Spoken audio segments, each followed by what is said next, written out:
Friends, எல்லாம் எப்படி இருக்கீங்க? நல்லா இருக்கீங்களா? இன்றைக்கி வந்து எங்களுக்கு எங்கள் ஊரில் கோயில் திருவிழா.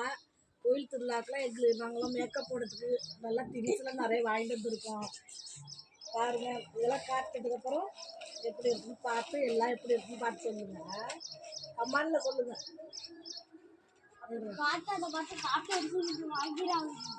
இது வந்து நெக்லஸ் என் நாத்தனார் பொண்ணுக்கு. இது எல்லாம் விருந்தாடி வந்திருக்காங்க லீவுக்கு. எல்லாம் போட்டிருக்கு நெக்லஸ். இது 250 ரூபா. இது சீப்பு 50 ரூபா. இது எங்கள் நாத்தனார் பொண்ணுக்கு வளையல் 80 ரூபா. இந்த வளையல் 20 ரூபா தாங்க. ஆனால் எவ்வளோ சூப்பராக இருக்கு பாருங்களா. பொட்டு 10 ரூபா. யாருக்கெல்லாம் இந்த பொட்டு வேணும்னு சொல்லுங்க, நான் கமெண்ட்ல சொல்லுங்க, நான் அனுப்பிச்சு வைக்கிறேன்.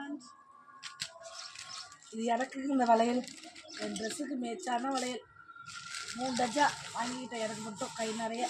உங்கள்கிட்ட போட்டு காமிக்கிறேன் அடுத்த வீடியோவில், நெக்ஸ்ட் வீடியோவில்.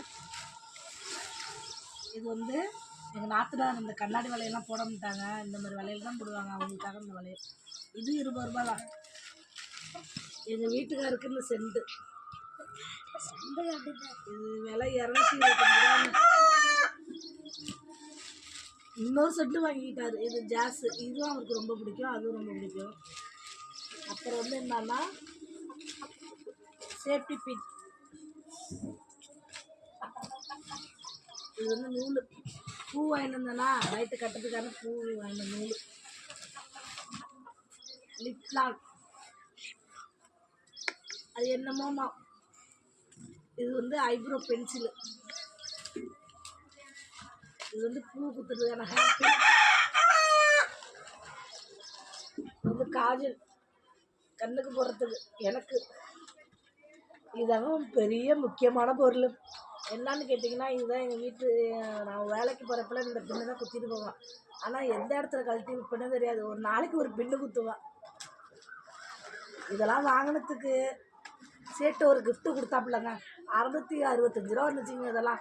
இது அம்பர். இதெல்லாம் வாங்கினதுக்கு சேர்த்து ஒரு கிஃப்ட்டு கொடுத்தாரு பாருங்க.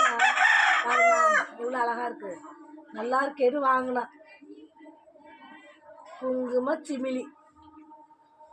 ஓகே, இதெல்லாம் போட்டுக்கிட்டு உங்களுக்கு நேரம் அடுத்த வீடியோவில் காட்டுறேன். எப்படி இருந்ததுன்னு எல்லாம் மறக்காமல் கமெண்ட் சொல்லுங்கள்.